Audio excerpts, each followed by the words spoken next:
All right. So, welcome back to the podcast. I'm thrilled to have a guest today. Her name is Dr. Angela Wright. She is a GP, she's a menopause specialist and a clinical sexologist. And she's particularly interested in improving sexual function and menopausal symptoms in women who have undergone cancer treatment. And she's having completed her advanced menopause care. She sees patients with complex menopause issues, female sexual dysfunction, and premenstrual disorders. And not to mention, she's also a CBT, she's also trained in CBT for menopause, which is amazing. And so I am thrilled to have Angela here. She's just a wealth of knowledge. She's here today to answer questions, particularly related to testosterone, libido, sexual desire. Those are the kind of topics we'll be talking about, obviously for women who are navigating this time of life. So thank you and for being here, Angela. I really appreciate it. It is a total pleasure to be here. Thanks for having me. Awesome. So, I mean, I said the things that you do. I know you have a lot of certifications, diplomas behind you. But what do you do in particular as a clinical sexologist and menopause specialist? Okay, so I guess one of my one thing that's kind of unique to me or to only a few of us is that I'm trained in two different modalities. So I'm a doctor, but I'm also a therapist, and I find that really helpful. It gives me like a body-based view, but it does give me a real sense of how meaning and minds and context and lived experience and everything else can form part of what's going on. And so, as a clinical sexologist, actually, you're dealing with an aspect of people's lives that doesn't just depend on what's happening in their body or their hormones or other health conditions. The context is super important. So, a lot of my work is trying to work out, what is that particular jigsaw puzzle in the person in front of me, and which are the big pieces that are going to make a huge difference, and what are the smaller little bits and tweaks that are going to help. um and kind of just, I think the key thing with sex is not everybody's aims and experiences are the same, so it's making sure that I don't go to them with an expectation, but actually I'm allowing them to do what they would actually really like to do with sex at this stage in life. Yeah, yeah. And I can see that can be very different. I know there's Yeah. women like me who would just like to continue having a sexual life, and it has changed in terms of feeling, in terms of libido, as we're going to Mm. talk about. But then again, there's a lot of women who just are happy with not having that kind of sexual life. So, and I love that you respect that's there's no right way to do this, No, right? we've got to be cautious about that as well, because I think, one of the once upon a time in the 60s in the UK, at least, there was all this advertising about, stay feminine forever. It was a pressure, upon people.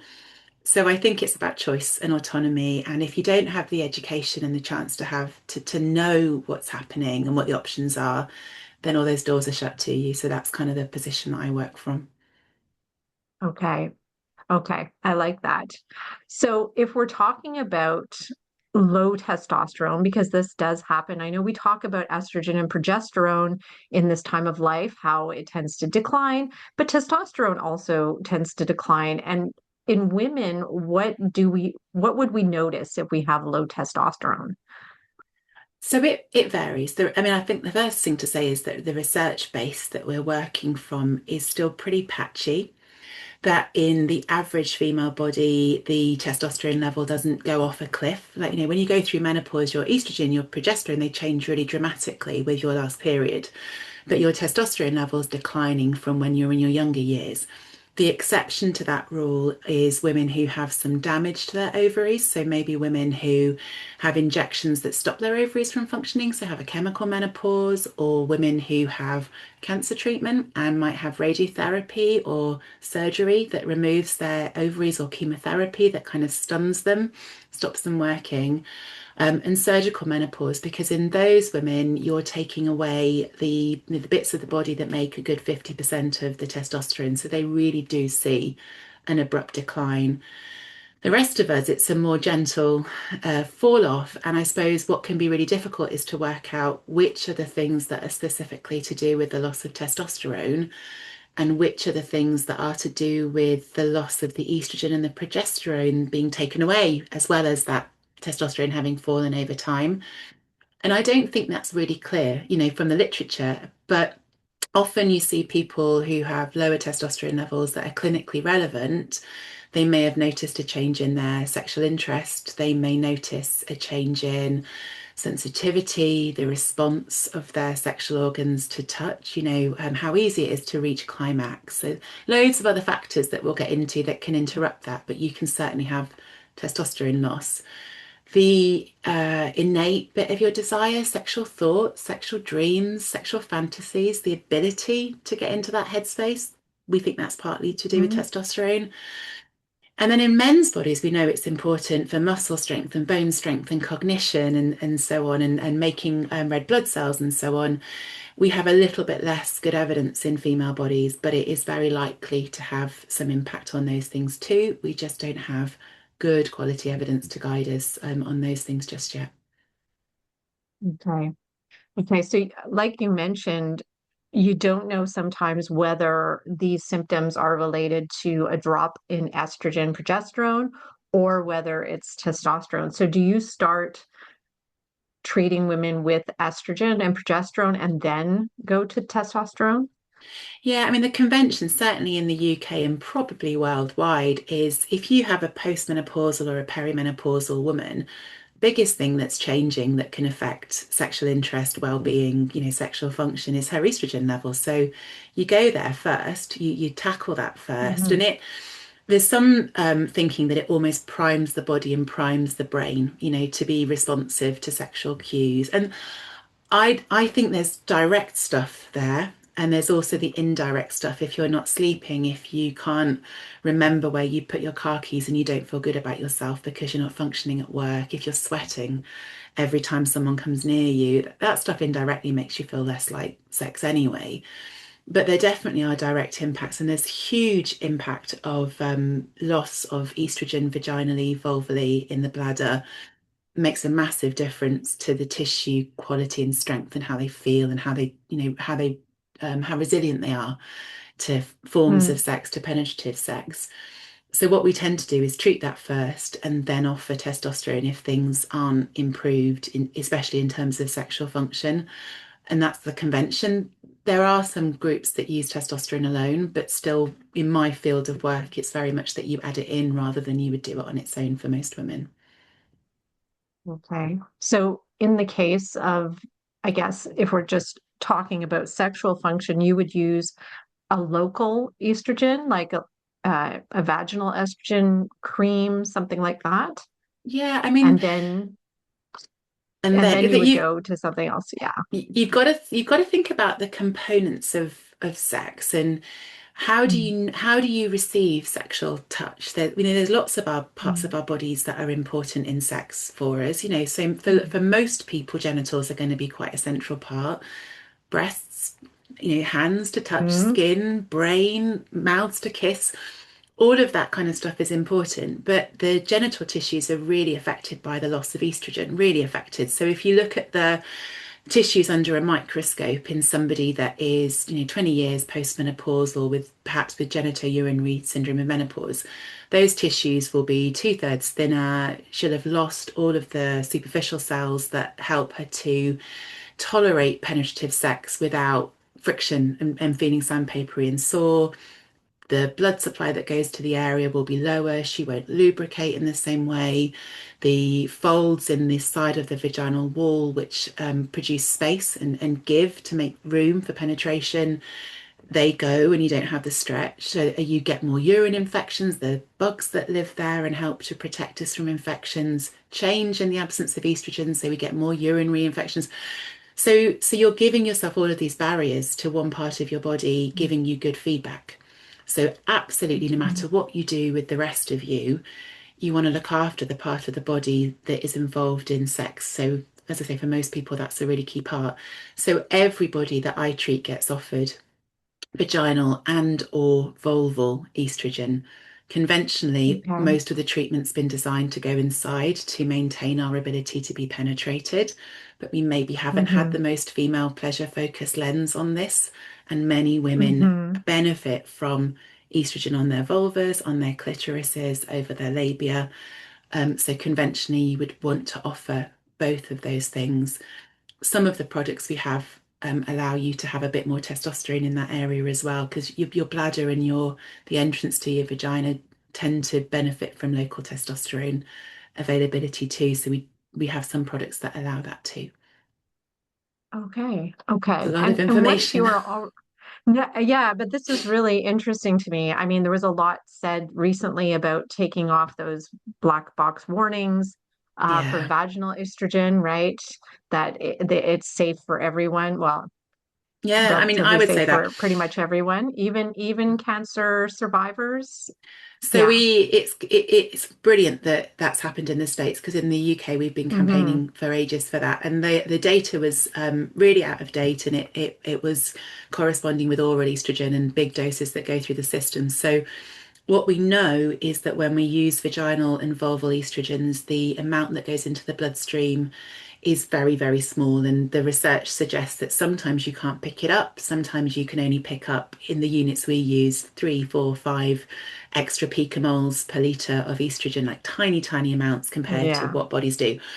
So I would say it's safe for everybody. If you have had breast cancer, there will be some circumstances, or gynae cancers, some circumstances when you want to have a conversation with your oncologist about the pros and cons.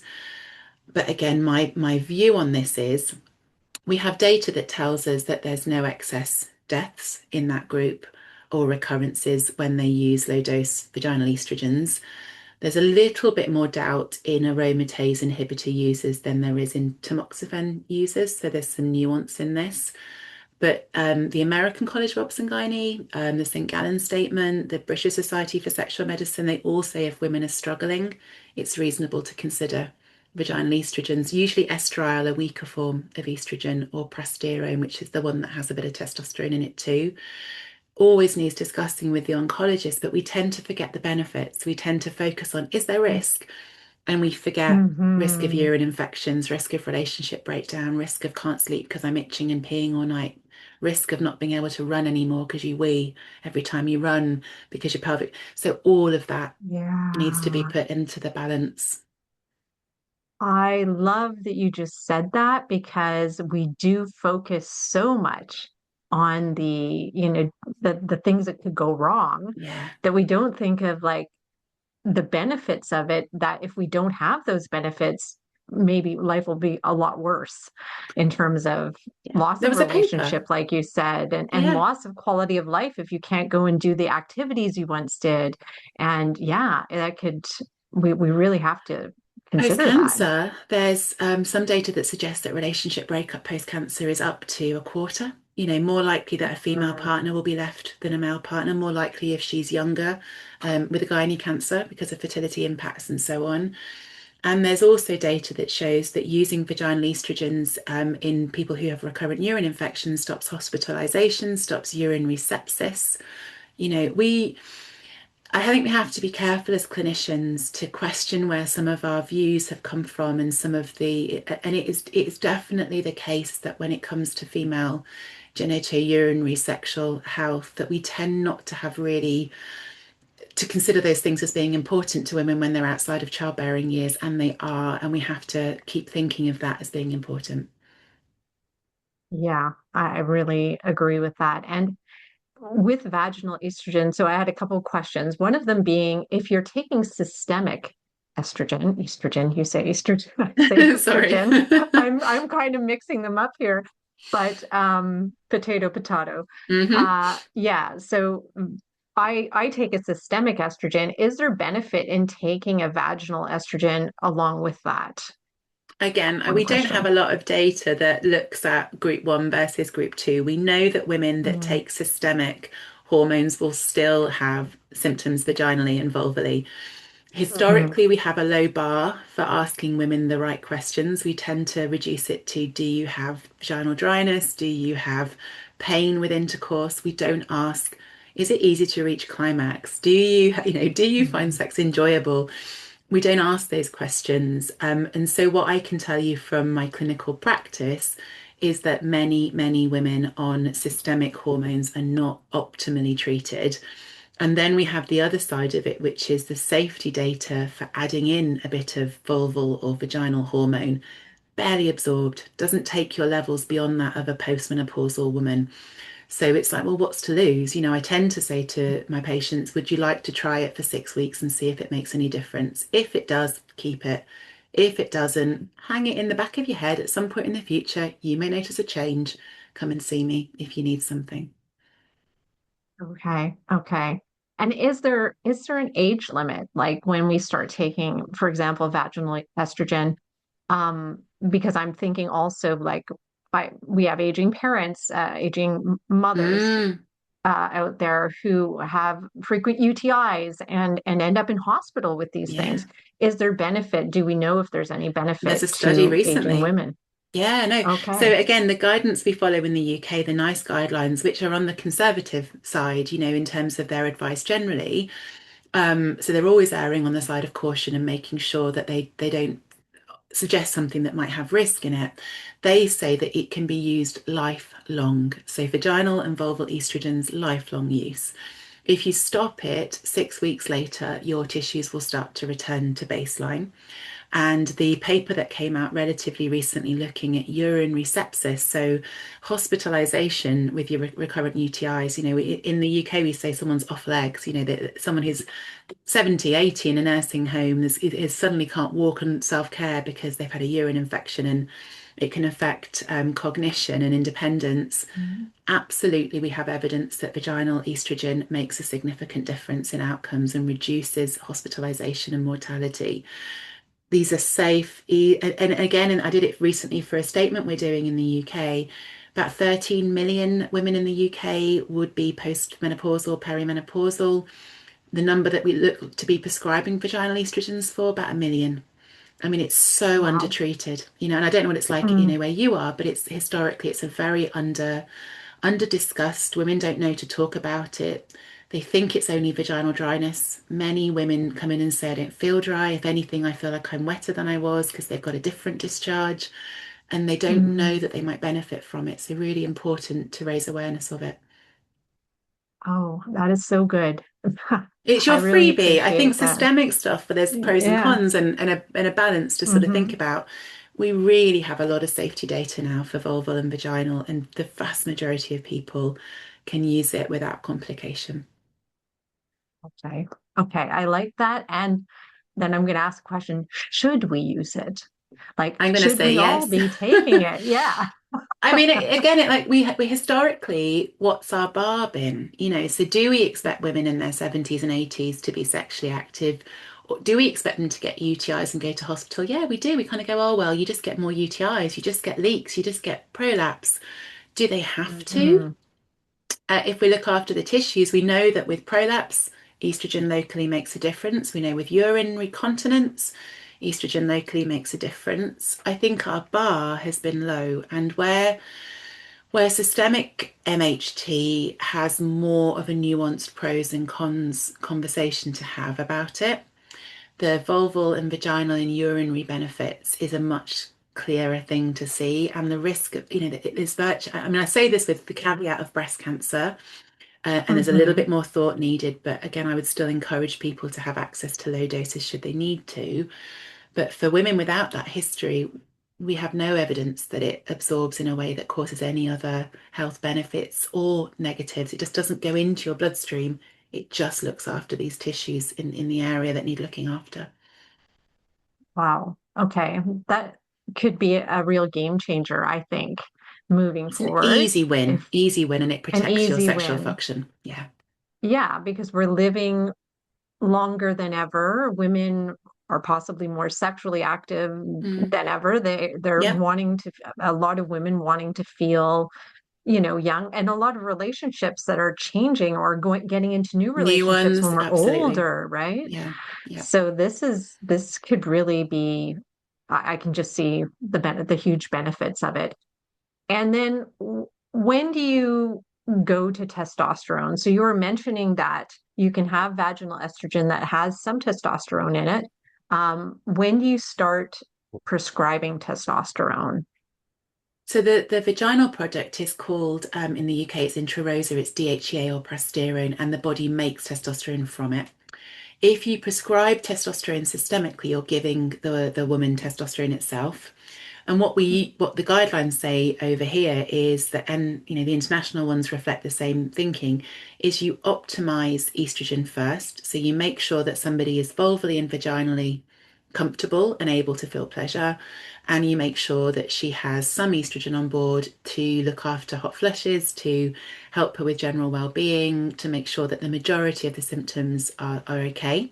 Doesn't need to be maximum dose. It's enough that she feels that the other symptoms are well treated. And if she's still experiencing loss of desire or changes in sexual function, you can give her some testosterone. So what we have different products probably where I am to what you might have available locally, but we tend to use gels. It goes through the skin. There are some pellets, but we don't use them as much over here. And you monitor the blood levels to make sure that the dose that you're giving doesn't take the woman out of the normal female physiological range. People get their knickers in a twist about it. That's what I'd say over here. They get very stressed about it. But I have not seen problems, in all of the prescribing that I do. I've had people use too much through, accidental dosing. I haven't seen clitoral enlargement. I haven't seen rip-roaring acne. I haven't seen a voice drop. I haven't seen a beard grow. It's actually a lot easier to look after than sometimes people make it seem. It's not without need to be monitored. But given the drugs that we prescribe as doctors that are really complicated and have significant risk, it's definitely not as difficult as some of those. And you normally give people 6 months or so to see if it's made the difference. I mean, my take on this is I don't tend to put barriers in place for my patients who want to try it, but it is not always the thing that makes the difference. In fact, I'd say it is relatively infrequently the missing link. It is for some people, definitely, but it's a Okay. stage of life where an enormous amount of other factors can get in the way of sex because sex ultimately, your brain is the biggest thing that turns down or Mhm. turns up attention to sex. Okay.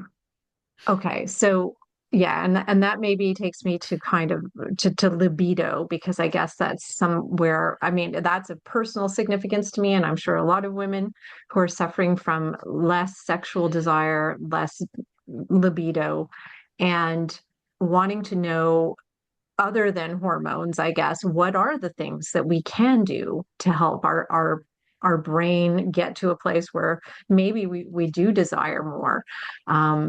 And how do we do that? What are the things we can do in our own lives, perhaps, that can help us? So, I mean, the way that we're trained to think about sex, they talk about biopsychosocial model, and all that is a Venn diagram. There's body factors that make a difference. We spent the last 20 minutes talking about those.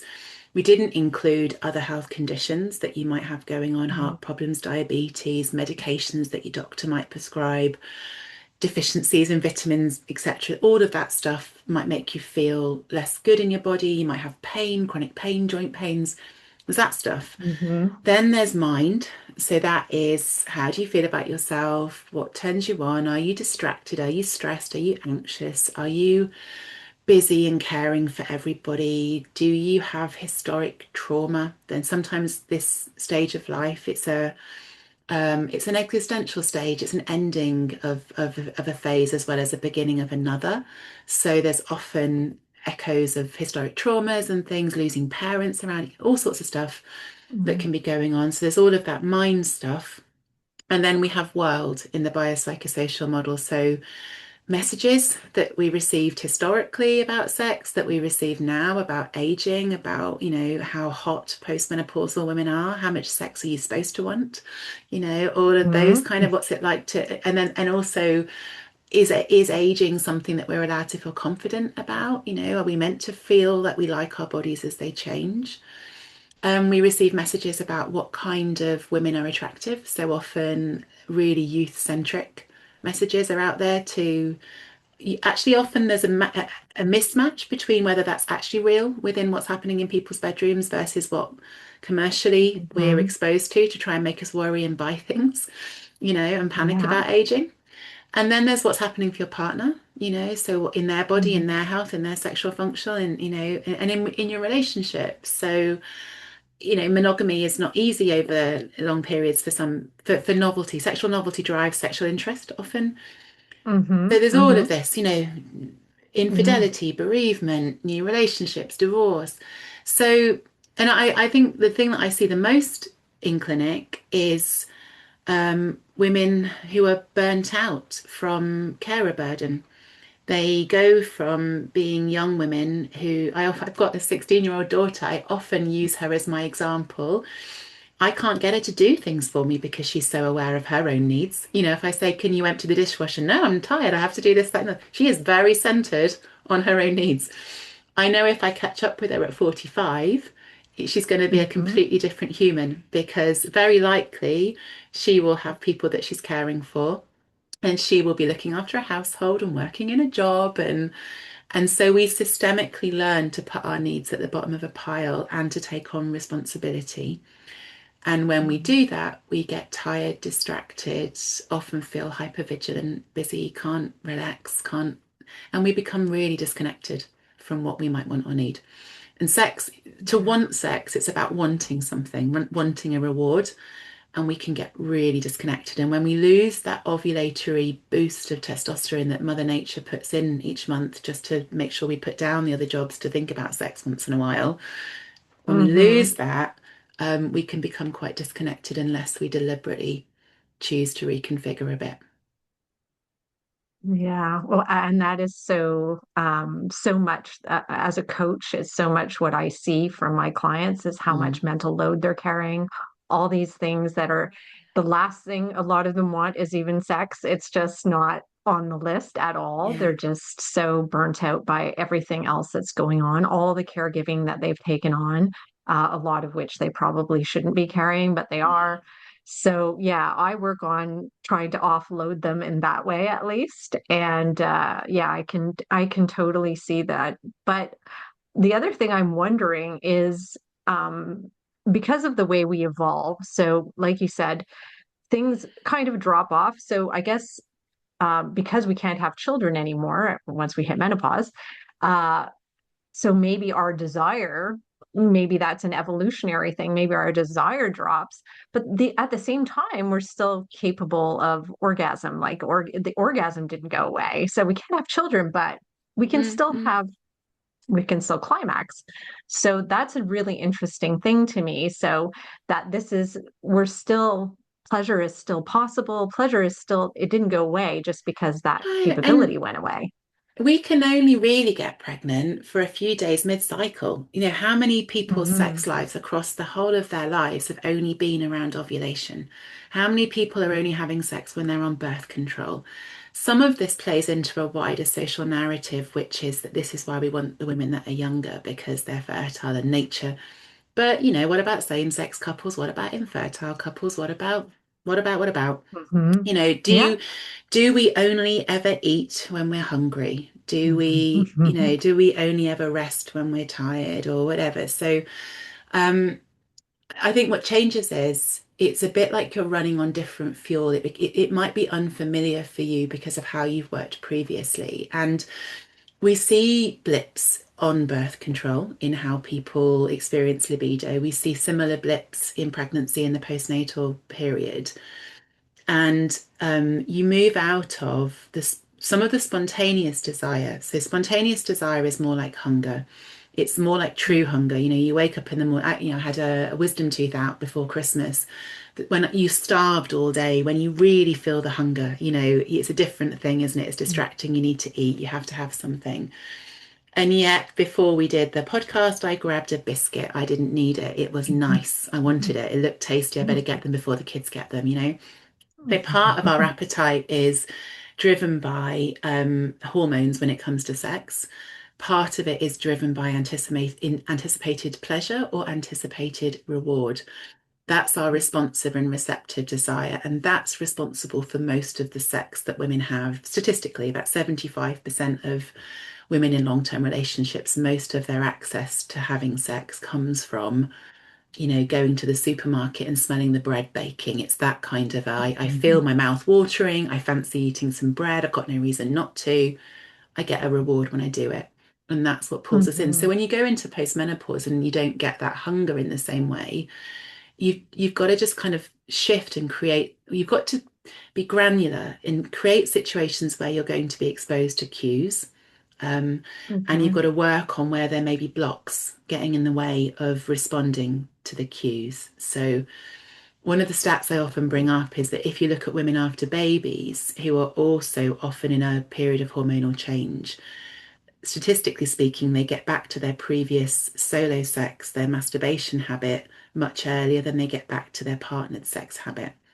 And there's something Okay. in that we should listen to as menopausal women, which is there is a difference between doing something for ourselves and having to do something or wanting to do something with someone else. There's different elements to it. Mhm. And Mhm. sometimes we have to think, have I lost all desire? Have I lost, and many women have I lost desire just for certain things? Am I being asked to connect with somebody intimately that I'm feeling frustrated at in every other way who hasn't spoken to me all day or met my emotional needs? What are the contexts? What are the conditions you need to be willing or wanting to have sex?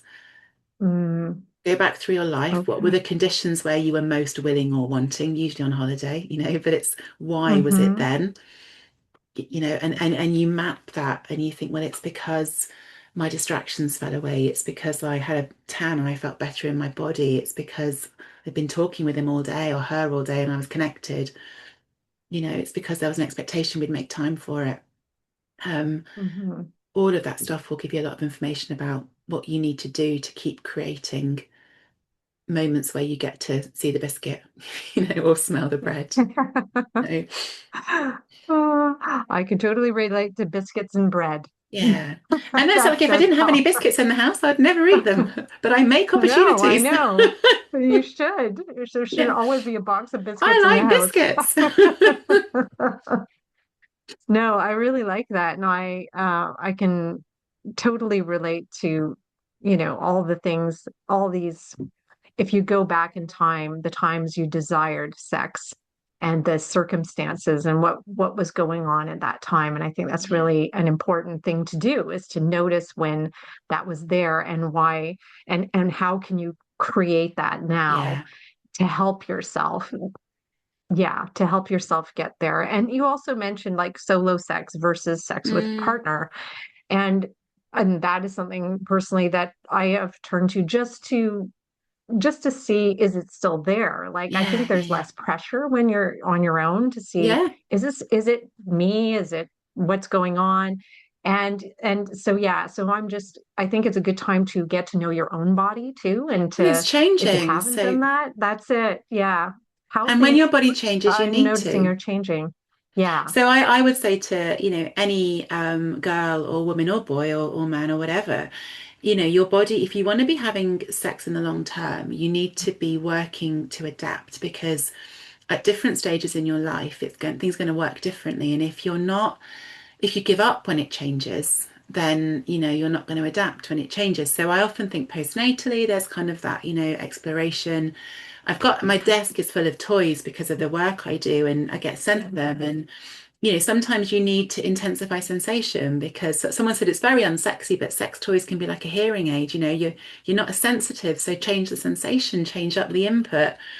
Male bodies are no different. They lose their vibration sense. It's harder to climax. It's more difficult to maintain erection. We are all changing and aging.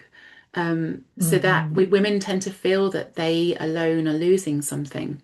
But again, there's an attitude shift, I think, of I want to allow and work with the evolution, rather than give up Yeah. because I'm not 25. You had 25-year-old sex. Now you're having 55-year-old sex or 45 or 65-year-old sex. And what does that look like? Um, Yeah. there's one of my tutors when I was learning. said to me, I don't know if you have an equivalent into where you are, but she said when you're in your 20s, your body's like a microwave oven, a couple of minutes, bing, you're done. When you're in your 30s, it's like a conventional oven. You need, maybe 10 minutes to warm up and then you're good to go. But in your, postmenopausal years, you're more like an Aga. You never want to let it get cold. It's going to take a long time. But if you know how to work it, it's going to give you something Yeah, satisfying. And I think there is that kind of, it's a shift. it is. That's a really good, yeah, analogy. I think that's what it is. We have to just learn how it works and Yeah. how to get it warmed up and how to And let go of the shame that it's not the 20-year-old. I think there's so much internal shame in, but I'm not. But we have to kind of zoom backwards sometimes and think, but the person I'm with is unlikely to be. They are also aging Mhm. and changing. And most of the people that come and speak to me, they're still being desired. It's their own desire of themselves that's become difficult. They have started to question whether they're desirable, but it's almost like we can't find ourselves sexy because the partners are often pestering and saying, where's it gone? I miss it. Come back. I want you as you are. And we're just going, but I hate Mhm. me. I don't like looking at me. Don't Yeah. touch me. Yeah, no, and that is a huge aspect of it too. Our bodies' shapes are changing, Yeah. how we look in the mirror has changed. And yeah, how do we then get past that as well and just come to a place where we feel somewhat some sort of acceptance for this is what's happening. It doesn't mean we don't have any control. It doesn't mean we can't Mm, get stronger. It doesn't mean we yeah. can't change our bodies if we want to, but it does mean that we have to understand what's happening and that it is a change. Just like when we went into puberty, right? Went Yeah. through puberty, our bodies changed.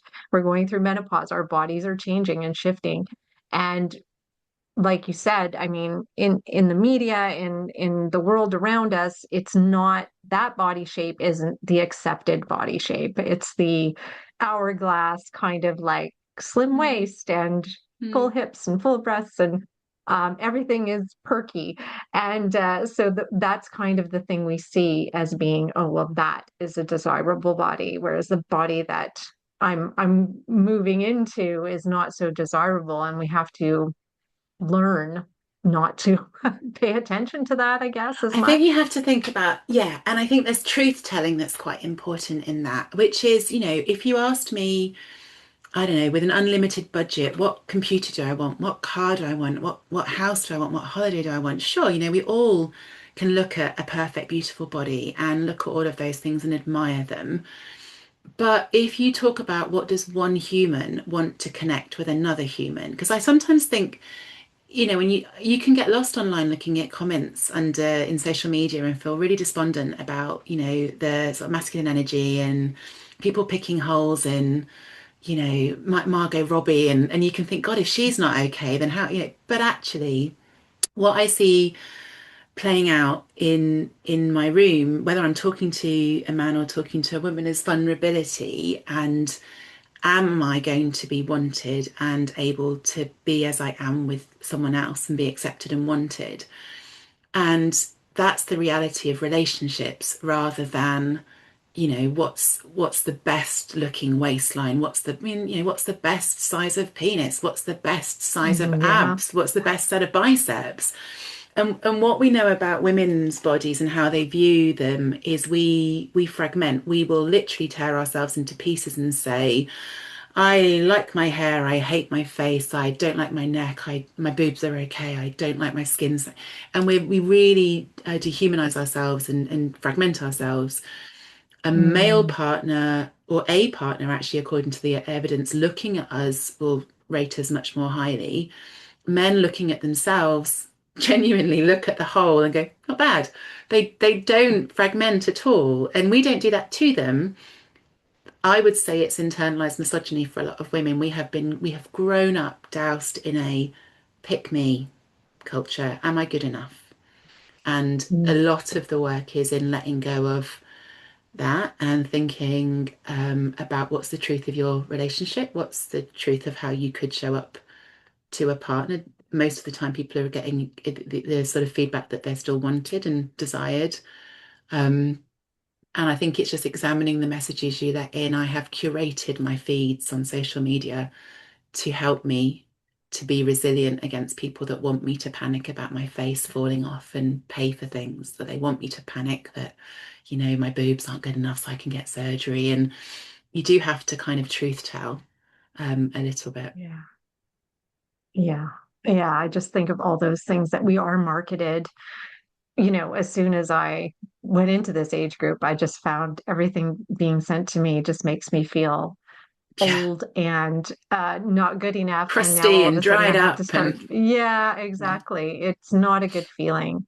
One question I did want to ask, and this is kind of the last question before we wind down, but I just out of curiosity, are there health benefits to orgasm Yeah, for women? so it's really, really hard to pick out causation. So there are Hmm. direct benefits in the sense that certain neurotransmitter levels go up and make you feel relaxed. There's a beautiful slide I had by one of the sort of godfathers of sexology that taught me that compared masturbation to typical medications that we give, and it was better than pain relief, it was better than sleeping tablets, it was better than anti-anxiety. So the kicker that you get when you have an orgasm in terms of the endorphins that go around your body, you release opiates, you release the hormones of addiction when you have an orgasm and you relax. So there's direct immediate benefits. But there's also research that suggests if you have 100 orgasms a year, for male bodies, if you have 100 a year, you live on average 7 years longer.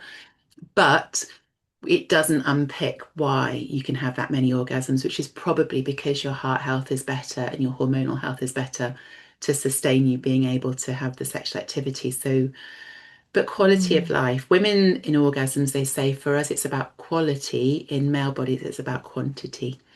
So there is Okay. some difference between the two. But having sex, I mean, it's a marker of good relationships. It's a marker of, Hmm. people's self-rated quality of life is higher. But that shouldn't be used as a stick to beat yourself with. If you don't feel sexual, you don't miss it, you don't want it. You do you. Hmm. You do you. No, and in Yeah. the end, that's what it's all about, right? Yeah. Especially at this time of life, I just think this is the time where we can make decisions.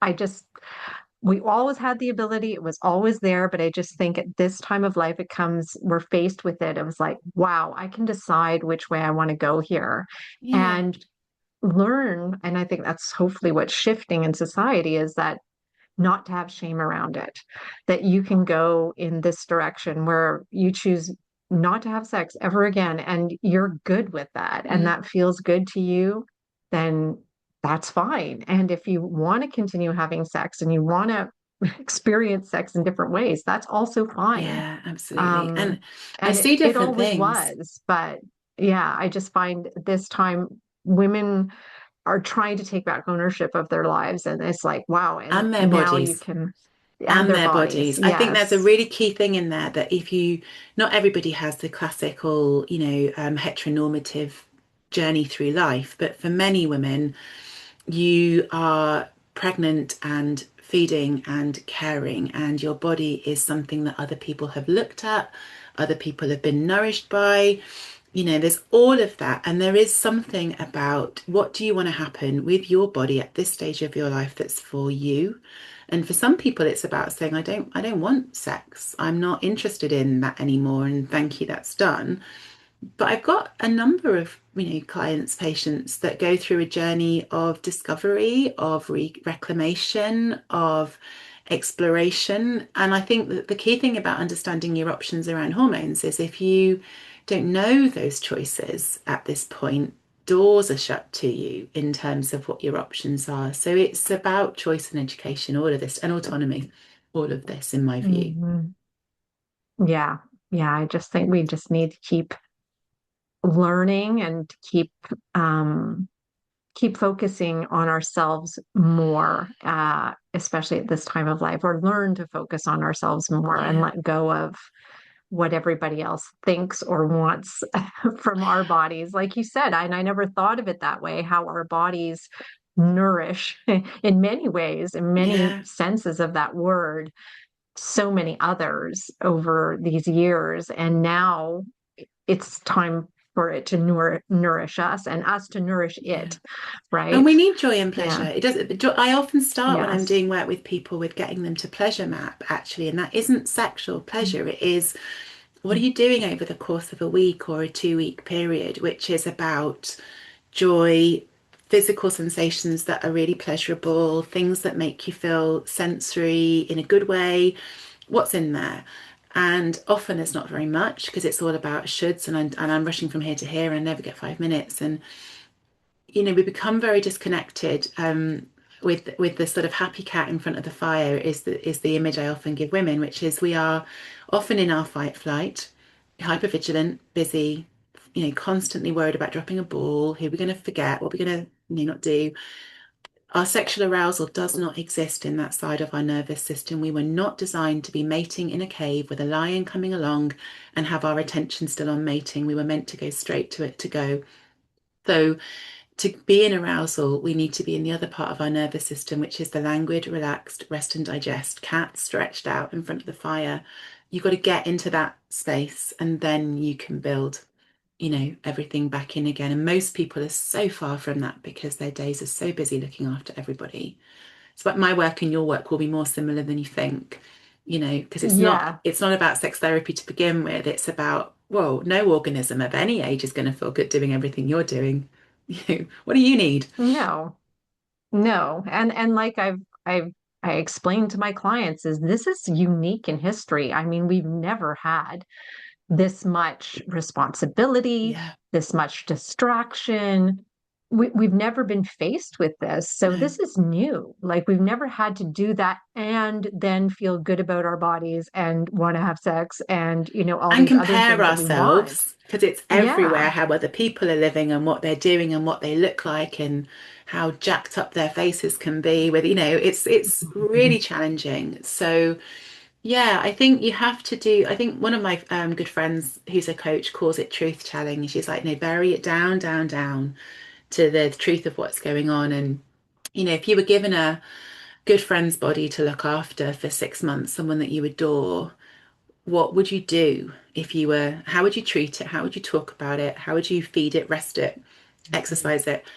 What aren't you doing for yourself? And, and why are you surprised that you don't feel engaged and motivated to do something just for the pure joy, which is kind of what that erotic energy, it's not just sex, it's kind of all of the joy. I want to go for a walk because I feel like it, you need a life that has Yeah. space for that feeling. Even if you never have Yeah. sex again, it's just that energy, isn't it? No, it's just having those moments of joy, like reading a book, stopping to read a book. Yeah, You have to stop doing things in order to experience the joy, right? yeah. Just to get into the Be in that headspace of moment. appreciating it, right? Mm. Ah, so important. Okay, I mean I could talk about all of this all day and I would, but I need to wind down and wind up. And so one of the questions I ask all my guests is what's the best part of getting older for you, Angela? I think I mean, it's caring less about everyone else's view of me. I think the earlier part of my life was unknowingly, like having my thermostat on the outside of my body, so that everyone else got to control how good I felt. And I have taken that control much more internally, and that's definitely an age thing. I love the thermostat. I love that. We're I've never heard it said that way. That the thermostat is not no longer outside, and And not it's letting you everyone brought else it control in. it. Yeah, and I think That's I think right. that's what we're taught. Again, I sort of think this is systemic with women. I think a lot of us resonate with that because you realize how much we put our self-worth on the feedback we get from others around us, and how that can be sometimes completely misaligned with your own messages. It might be my mum's hang-ups or some society's hang-ups. Are they mine? I'm not sure they are, you know. So getting Hmm. older does let you shed a lot of that stuff, doesn't it? It does. It does if you allow that Yeah. reflection, right? Yeah, I've If had a you lot of allow the therapy, so time. that's definitely Yeah, helped. I think we all need therapy, Yeah. therapy, coaching. We all need help. We all need help at this time. But yeah, this is a time to stop and reflect. And I think that is important so that we can bring the thermostat inside and not let Yeah. everybody else control it. So, if the women in my audience want to get in touch with you, want to work with you in some way, how can they do that? So I am UK based, which I suppose makes it tricky in some ways for your audience, but I am on social media in two places in terms of connecting with me. I'm on LinkedIn as Dr. Angela Mhm. Wright, and I'm on Instagram as Spiced Pear Dr. Wright. In the UK, we have a clinic called Spiced Pear Health, so I can be connected with on there. Okay. I did want to ask you about that name. There is a reason. I know. I want to know what it is. So it's a clinic that's run by myself and my friend Angela. We were on a conference overseas. Both of us were having our own problems with our hormones, and both of us were GPs, menopause trainees, and sexologists. And we were chattering away over a cup of hot spiced pear tea in Prague under the big clock. And we thought maybe we would be brave enough to put a clinic together and offer something that was genuinely listening and woman centered. So, and then we kind of, thought we'll be the menopause clinic, we'll be the hormone clinic. And then we thought, no, actually, we Mm. want to be bigger than just about those things and cover more stuff. And that's where the name came from. It's to kind of bring us, it was to help us come back to Interesting. that central aim, really, of being the doctors that we would have wanted at that stage. I think that's beautiful. It's a beautiful name. It's so funny because I had my own idea of what it might be, but because to me the pear kind of looks like the uterus. That So I'm was like, also oh, in maybe there. it has something to No, do with no. you. So we had this idea that, I don't know if you have Orla Keeley where you are, but it's a designer and artist called Orla Keeley does all these kind of prints. And by the time they made our pair, it looked like an upturned uterus. And we were like, oh, it is. So that Yes. was part of it, that it was putting the spice Okay. back. It had lots of other Put in the connotations for us. Yeah.